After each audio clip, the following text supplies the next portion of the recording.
Students, हमारा synthesis का series चल रहा है और सिंथेसिस में अभी हम पार्टिसिपल का यूज करके सिंथेसिस कैसे करते हैं ये हम कर रहे हैं। तो पिछले जो वीडियोस मैंने बनाए थे सिंथेसिस के ऊपर, उसमें हमने देख लिया कि किस तरह से प्रेजेंट पार्टिसिपल का यूज करके हम दो या दो से ज्यादा सेंटेंसेस को जोड़ सकते हैं। उसके बाद हमने परफेक्ट पार्टिसिपल का यूज करके भी दो सेंटेंसेस को जोड़ा। आज हम देखेंगे कि पास्ट पार्टिसिपल का यूज करके किस तरह से हम दो या दो से ज्यादा सेंटेंसेस को जोड़ सकते हैं। मेरा ये वीडियो बनाने में थोड़ा डिले हुआ और काफ़ी टाइम लगा क्योंकि मुझे उबरने में थोड़ा समय लगा। मुझे थोड़ा सा डिप्रेशन हो गया था, थोड़ी मैं अपने फैमिली में एक दुखद घटना के कारण मैं बहुत ज़्यादा डिप्रेस थी। तो अब मैं आपको वीडियो बनाऊंगी और मैं कोशिश करूंगी कि जो आपको video time to time upload करती रहूं। तो अभी हम देखेंगे कि synthesis by using past participle. Past participle का यूज करके हम कैसे सिंथेसिस कर सकते हैं।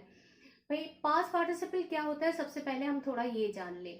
अब देखिए, वर्ब का थर्ड फॉर्म जो होता है, आपने पढ़ा होगा, जो भी अभी बचपन से आप पढ़ते आ रहे हैं कि वर्ब के first form, second form, third form, fourth form और फिफ्थ फॉर्म, 5 फॉर्म होते हैं। जिसमें आपका वर्ब का फर्स्ट फॉर्म, जैसे अगर हम बोले कि फाइट, ये फाइट हो गया फर्स्ट फॉर्म, सेकंड हो गया फॉट, ठीक है, थर्ड हो गया फॉट। इसी तरह अगर मैंने लिखा ब्रेक, तो ये वर्ब का फर्स्ट फॉर्म हो गया। दूसरा मैंने लिखा ब्रोक, ये सेकेंड फॉर्म, और थर्ड फॉर्म हो गया ब्रोकन। ये तो आप पढ़ते ही आ रहे हो। तो हमारा ये जो फॉर्म है, थर्ड फॉर्म है, ये जो है पास्ट पार्टिसिपल यानी में एडजेक्टिव का काम करता है। यानी सेंटेंस में ये जो है, आपको तो पता है कि पास्ट पार्टिसिपल का यूज हम किस समय करते हैं। हम जितने भी आपने मेरा पास्ट पार्टिसिपल का वीडियो आप देख लीजिएगा, उसमें आपको पता चल जाएगा कि जितने भी परफेक्ट टेंस के मतलब सेंटेंसेस होते हैं उसमें हम इस थर्ड फॉर्म का यूज करते हैं। जैसे I have taken, he has gone, she has played, है ना, I have done my work. तो जितने भी ये थर्ड फॉर्म का यूज करते हैं, लेकिन यही जो वर्ब का थर्ड फॉर्म है, ये किस तरह से सेंटेंस में एडजेक्टिव का काम करता है हम देखेंगे। अब ये एडजेक्टिव का काम क्या होता है, पहले आप बताइए भाई। एडजेक्टिव का काम क्या होता है? एडजेक्टिव का काम होता है किसी भी नाउन या प्रोनाउन को डिस्क्राइब करना, उसकी क्वालिटी बताना, उसके बारे में एक्स्ट्रा इंफॉर्मेशन देना, तो इसको एडजेक्टिव कहते हैं। तो यहाँ पे हम देखेंगे कि काफी काला आ रहा है, तो अब जो है हम बात करेंगे कि एडजेक्टिव, अच्छा पहले एडजेक्टिव की बात कर ले कि एडजेक्टिव एक सेंटेंस में किस तरह काम करता है। अगर मैं बोलूं अ क्लेवर मैन, तो आप देखेंगे ये मैन जो है ये नाउन है और इसके पहले ये क्लेवर जो वर्ड है ये एडजेक्टिव है। ये इस व्यक्ति के बारे में जो है इंफॉर्मेशन दे रहा है कि वो चालाक आदमी है। तो ये हमारा ओरिजिनल एडजेक्टिव हो गया। या फिर हम कहें कि अ ब्लैक क्रो। अब अगर हमने कहा अ ब्लैक क्रो, तो ब्लैक क्या है? ब्लैक हमें इंफॉर्मेशन दे रहा है इस क्रो के बारे में कि वो काले रंग का है। तो ये हमारा ओरिजिनल एडजेक्टिव है जो किसी भी नाउन या प्रोनाउन के पहले आकर उसको डिस्क्राइब करता है। इतना तो आपको पता चल गया है। अब जो है हम बात करेंगे कि एडजेक्टिव के बाद हम देखेंगे कि वर्ब का थर्ड फॉर्म जो है वो किस तरह से एडजेक्टिव का काम करता है। पहले इसके बारे में बात कर ले, फिर हम देखेंगे कि वो सिंथेसिस कैसे करता है। अब देखिए, वर्ब का थर्ड फॉर्म जो है इसके पहले एडजेक्टिव का काम कैसे करेगा। जैसे एडजेक्टिव कैसे आता है, किसी भी नाउन के पहले आता है, तो वर्ब का थर्ड फॉर्म भी उसी तरह किसी भी नाउन के पहले आ सकता है। लेकिन यहाँ पे एक बात और है, एडजेक्टिव सिर्फ और सिर्फ जो है नाउन या प्रोनाउन के पहले नहीं आता। कभी कभी एडजेक्टिव होता है वो नाउन या प्रोनाउन के बाद में भी आता है उसको डिस्क्राइब करने के लिए। लेकिन जब बाद में आता है और कभी कभी पहले भी तो सिर्फ एक शब्द अपने साथ नहीं लेता, बल्कि कुछ शब्दों का समूह अपने साथ लेता है, जिसको हम एडजेक्टिव फ्रेज या एडजेक्टिवल फ्रेज कहते हैं। अब देखिए, जैसे एक सेंटेंस मैं लिख रही हूँ एडजेक्टिव के बारे में। अब मैं लिख रही हूँ कि अ फैट बॉय। अब ये देखिए, ये फैट तो हो गया आपका adjective, this is adjective, okay, and this is noun, okay. अब देखिए एडजेक्टिव फ्रेज कैसे काम करता है। A boy with long hair came to my house. अब देखिए, ये सेंटेंस जो मैंने लिखा है, अ बॉय, एक लड़के के बारे में बात हो रही है, विथ लॉन्ग हेयर मतलब लंबे बालों वाला। तो a boy with long hair, इसको कहते हैं एडजेक्टिव फ्रेज। मतलब ये पूरा जो है इस नाउन के बारे में, इस बॉय नाउन के बारे में एक्स्ट्रा इंफॉर्मेशन दे रहा है, इसको कहते हैं एडजेक्टिव फ्रेज। फ्रेज में आपको पता है, मेरा फ्रेज और क्लॉज का चैप्टर जो वीडियो मैंने अपलोड किया उसको देखिएगा तो आपको पता चल जाएगा। तो फ्रेज कुछ शब्दों का समूह है, जैसे विथ लॉन्ग हेयर, अब लंबे बालों वाला। तो अब जो है एडजेक्टिव यहाँ पे जो है एक शब्द आया है फैट, तो इस नाउन के पहले आया है, और यहाँ पे कुछ शब्दों का समूह मिलकर इस एडजेक्टिव या नाउन को डिस्क्राइब कर रहा है, इसको कहते हैं adjective phrase.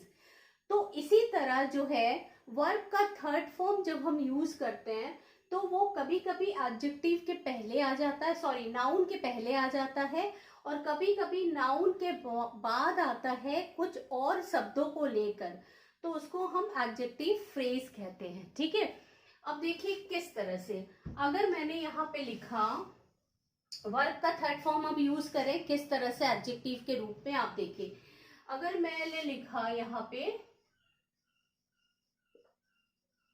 Covered food, food तो हमारा नाउन हो गया, पर्सन प्लेस एनिमल और थिंग में आता है, थिंग, फूड, और ये है वर्ब का third form cover, covered, covered. तो ये वर्ब का थर्ड फॉर्म जो है इस नाउन के पहले अगर आ जाता है तो क्या बन गया, ये ढका हुआ खाना। तो ये एडजेक्टिव की विशेष, फूड की विशेषता बता रहा है, इस नाउन की विशेषता बता रहा है कि खाना क्या है, ढका हुआ है। इसी तरह अगर मैं लिखूं यहाँ पे रॉटन एप्पल, रॉटन एप्पल क्या है, एप्पल है आपका नाउन और उसके पहले हमने रॉटन लिख दिया। रॉटन क्या है, रॉट, रॉटन, रॉटन, तो ये एडजेक्टिव है, मतलब है तो वर्ब, लेकिन वर्ब का थर्ड फॉर्म काम एडजेक्टिव का कर रहा है, तो ये इसका मतलब हुआ सड़ा हुआ सेब। हिंदी में अगर हम देखें एडजेक्टिव पास्ट पार्टिसिपल किस तरह एडजेक्टिव का काम करता है, तो सड़ा हुआ, हुए, ढका हुआ, हुए, इस तरह का जो है हिंदी हमारा मीनिंग आता है। इसी तरह अगर हम यहाँ पे लिखे कि बेक्ड केक, देखिए बेक वर्ड जो होता है वो वर्ब होता है, लेकिन वर्ब का थर्ड फॉर्म अगर हम bake, baked second form, third form भी बेक, तो यहाँ पे हम बेक्ड लिख दे तो ये बन जाएगा एडजेक्टिव, और उसके बाद कोई नाउन रख दे तो ये एडजेक्टिव का काम करने लगेगा, बेक्ड केक। ठीक है, इसी तरह अगर हमने लिखा कि मोटिवेटेड, मोटिवेट क्या होता है, मोटिवेट प्रेरणा देना, ये ना एक वर्ब होता है, लेकिन अगर जो है हम उसको थर्ड फॉर्म लिखे मोटिवेटेड मतलब प्रेरणादायक या प्रेरणा से भरा हुआ, तो यहाँ पे ईडी लग गया, मोटिवेटेड चाइल्ड, ऐसा बच्चा जो प्रेरणा से भरा हुआ है। तो ये इस बच्चे की विशेषता बता रहा है कि वो जो बच्चा मोटिवेटेड है, समझ में आ रहा है।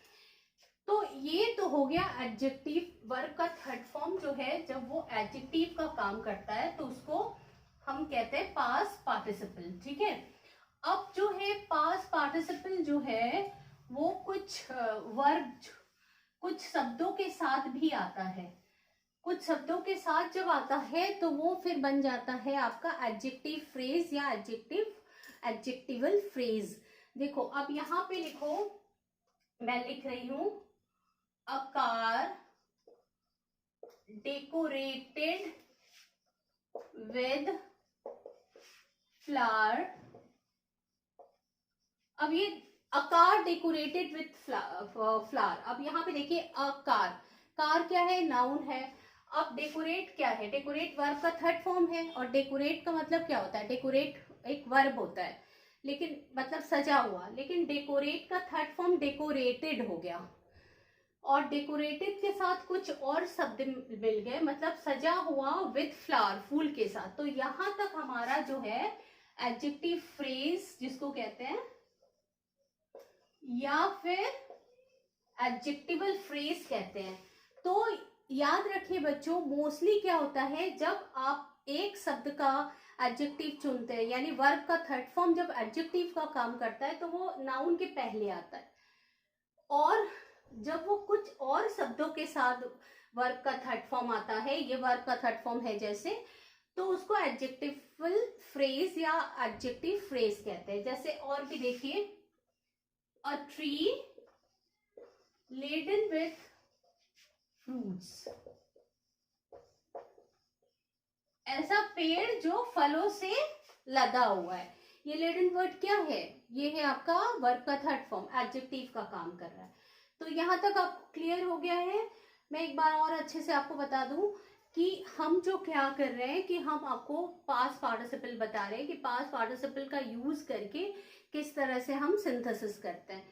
तो सबसे पहले मैंने आपको बताया कि जिस तरह से एडजेक्टिव किसी नाउन या प्रोनाउन की विशेषता बताता है, उसकी क्वालिफाई करता है उसके ठीक सामने आकर, समझ में आ रहा है, तो उसको एडजेक्टिव ओरिजिनल में कहते हैं। इसी तरह जो है एडजेक्टिव, जब पास्ट पार्टिसिपल जब एडजेक्टिव का काम करने लगता है तो वर्ब का थर्ड फॉर्म बन के उसी एडजेक्टिव के पहले आकर उसको जो है डिस्क्राइब करता है, क्वालिफाई करता है, और कभी कभी जो है उस नाउन के बाद में आकर उसको डिस्क्राइब या क्वालिफाई करता है। लेकिन जब वो नाउन के बाद में आता है तो कुछ शब्दों को साथ लेके आता है। लेकिन कभी कभी देखो क्या होता है कि जरूरी नहीं है कि आपका एडजेक्टिव फ्रेज जो है वो वर्ब का थर्ड फॉर्म लिए हो और वो उस नाउन के बाद में आए, कभी कभी नाउन के पहले भी आता है। जैसे अगर हम यहाँ पे लिखें कि betrayed by his wife, Ravi asked for divorce। अब देखिए यहाँ पे जो सेंटेंस मैंने लिखा है, betrayed by his wife, Ravi asked for divorce। अपनी वाइफ से धोखा खाने के बाद रवि ने डिवोर्स की जो मांग की या डिवोर्स के लिए कहा। अब यहाँ पे देखो ये क्या है, बिट्रे। बिट्रे जो वर्ड है वो है वर्ब, और यहाँ पे वर्ब का थर्ड फॉर्म यूज हुआ है बिट्रेड, और उसके साथ हमने कुछ और शब्दों को भी साथ में लिया है। तो बिट्रेड बाय हिज वाइफ, ये जो है यहाँ तक जो है हमारा एडजेक्टिव फ्रेज काम कर रहा है, जो रवि के बारे में इंफॉर्मेशन दे रहा है कि अपनी पत्नी से धोखा खाने के बाद उसने डिवोर्स की मांग की। तो आप एक बात जान लीजिए कि एडजेक्टिव फ्रेज जो है जरूरी नहीं है कि वो नाउन उस पर्टिकुलर नाउन के बाद में ही आए, कभी कभी वो नाउन के पहले भी आकर इंफॉर्मेशन देता है। अच्छा, अब हम देखते हैं कि किस तरह से दो सेंटेंसेस हो एडजेक्टिव मतलब फ्रेज का और एडजेक्टिव का यूज करके सिंथेसिस करें, यानी पास्ट पार्टिसिपल का यूज कैसे करें, कैसे पता चले कि हमें इस सेंटेंसेस में पास्ट पार्टिसिपल लगाना है और इससे हमें सिंथेसिस करना है। तो इसके लिए जो तरीका है, सबसे पहले मैं हमको बता रहे हैं आपको, सबसे पहले जब हम सिंथेसिस करते हैं तो हमें दो चीजों का ध्यान रखना है। पहले तो हमारा दो सेंटेंस होगा, क्योंकि सिंथेसिस जब हम करेंगे तो हमारा दो सेंटेंस तो होता ही है। अब जो दो सेंटेंस हम करेंगे, ध्यान दीजिए, एक सेंटेंस ये हो गया, दूसरा सेंटेंस ये हो गया।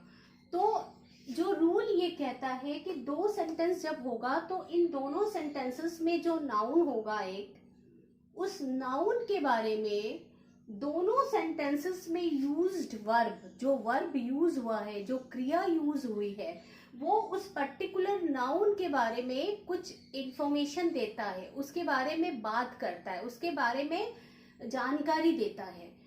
तो अगर हमें पता चल जाएगा कि कौन सा वर्ब उस नाउन के बारे में जानकारी दे रहा है, तो हम क्या करेंगे, उसी वर्ब को वर्ब का थर्ड फॉर्म बनाकर उस नाउन के पहले रख देंगे।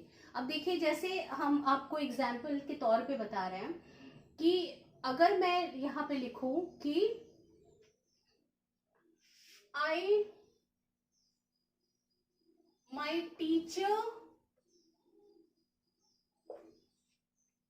my teacher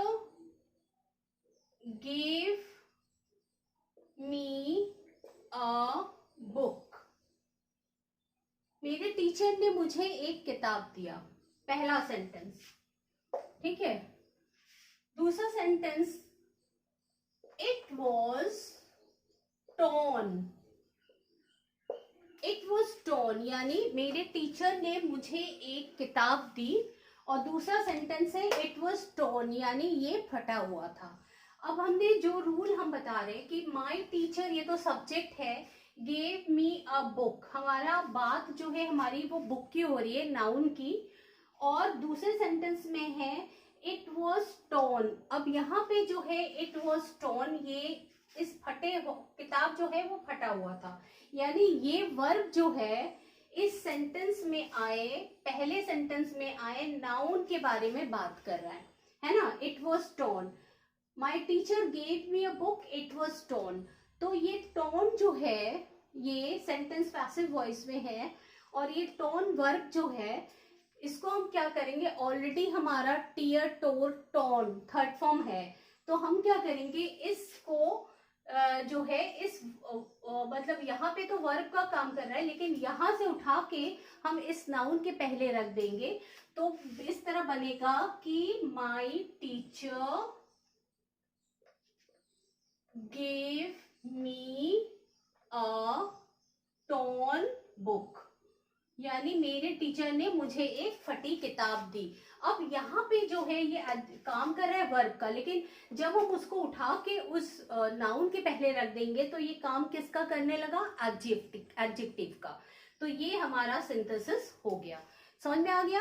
अब हमको आपको और कई एग्जाम्पल देके बता रहे हैं ताकि आप के लिए क्लियर हो जाए।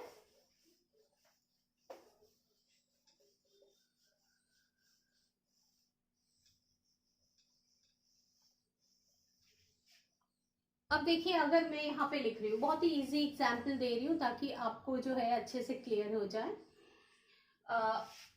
मैंने लिखा while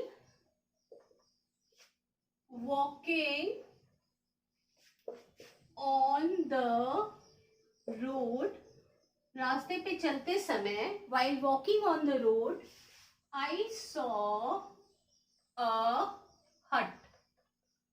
रास्ते में चलते समय मैंने एक क्या देखा, एक झोपड़ी देखी। ये मेरा पहला सेंटेंस है। अब दूसरा सेंटेंस है इट वॉज बर्न्ड, ये जला हुआ था। While walking on the road we saw a hut। अब यहाँ पे देखो, हमने आपको जो रूल बताया है उसके अकॉर्डिंगली कि हमारा पहले सेंटेंस में जो नाउन है वो उस नाउन के बारे में दूसरे सेंटेंस का वर्ब कुछ कहता है। अब इस सेंटेंस का इसका वर्ब तो नहीं कह सकता, while walking on the road I saw a hut। अब दूसरे सेंटेंस का जो वर्ब है उसके बारे में इंफॉर्मेशन दे रहा है कि ये जला हुआ था, ठीक है। तो हम क्या करेंगे, इस बर्न्ड, यहाँ पर क्या है, it was burned, sentence passive voice में है और ये वर्ब है, तो इस वर्ब को हम उठा के रख देंगे यहाँ पे। समझ में आ रहा है। तो यहाँ पे रख देने से हमारा ये एडजेक्टिव का काम करने लगा, वर्ब का third form, BURNT, burn, burn, burn, burn. तो हो गया while walking on the road I saw a burnt hut। ये हो गया हमारा सिंथेसिस। इसी तरह एडजेक्टिव फ्रेज को भी हम किस तरह कर सकते हैं कि देखिए, I saw a car, मैंने एक कार देखी। दूसरा sentence, it was decorated with flowers, जो है फूलों से सजी हुई थी। अब ये हम क्या करेंगे, I saw a car, it यानी कार की बात हो रही है, it was decorated with flower. अब यहाँ पे देखो डेकोरेटेड विथ फ्लावर्स जो है ये वर्ब है यहाँ पे, और वर्ब का एक्सटेंशन हुआ है, वर्ब के बारे में विथ फ्लावर्स जो है अतिरिक्त जानकारी दे रहा है। लेकिन यहाँ पे जब हम इसको जो है इस कार यानी नाउन के बाद में लगाएंगे तो ये एडजेक्टिव फ्रेज का काम करने लगेगा। तो ये इस तरह हो जाएगा कि I saw a car decorated with flower. तो अब यहाँ पे जो है ये कार नाउन है और डेकोरेटेड विथ फ्लावर है आपका एडजेक्टिव फ्रेज, जो कि वर्ब का थर्ड फॉर्म डेकोरेटेड है, उसके साथ कुछ और एक दो वर्ड मिलाकर जो है ये एडजेक्टिव फ्रेज बन गया। तो इस तरह से हमने इसको सिंथेसिस कर दिया। एक और एग्जांपल हम आपको दे रहे हैं।